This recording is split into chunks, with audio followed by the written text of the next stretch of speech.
Alors, pour faire un récapitulatif, voilà ce que tu dois retenir dans ce chapitre. La première chose, c'est que on utilise la valeur cosinus dans un triangle rectangle uniquement. Donc on ne peut pas utiliser cette valeur si le triangle n'est pas rectangle. Ça, c'est la première chose à retenir dans ce chapitre. Le deuxième point à retenir, c'est la formule qui dit que pour trouver la valeur cosinus d'un angle A, bon, je l'ai appelé A, ça peut être B, C ou peu importe. Donc ici, je l'ai appelé un certain angle A. Donc pour trouver la valeur cos d'un angle A, on utilise l'adjacent, le côté adjacent et l'hypoténuse. Et pour trouver cette valeur, on fait un quotient. Donc c'est un rapport. On divise le côté adjacent par l'hypoténuse. Comme ça, on trouve la valeur cos. Voilà la deuxième chose à retenir dans ce chapitre. Le troisième point à retenir, c'est que la valeur cosinus permet de calculer deux grandeurs.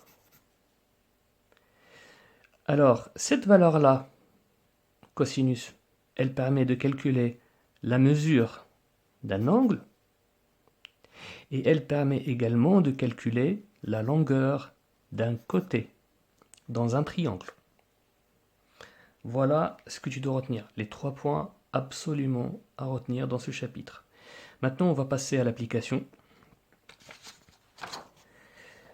Allez, la première application, je vais te montrer comment on calcule la mesure d'un angle. Bon, je viens de dire que la notion de cosinus permet de calculer deux grandeurs. La première, c'est la mesure d'un angle, et la deuxième grandeur, c'est la longueur d'un côté. Bien sûr, tout ça dans un triangle rectangle. Alors, on va lire l'énoncé du premier exercice, qui est un exemple que tu dois retenir. Donc, ça te montre comment faire.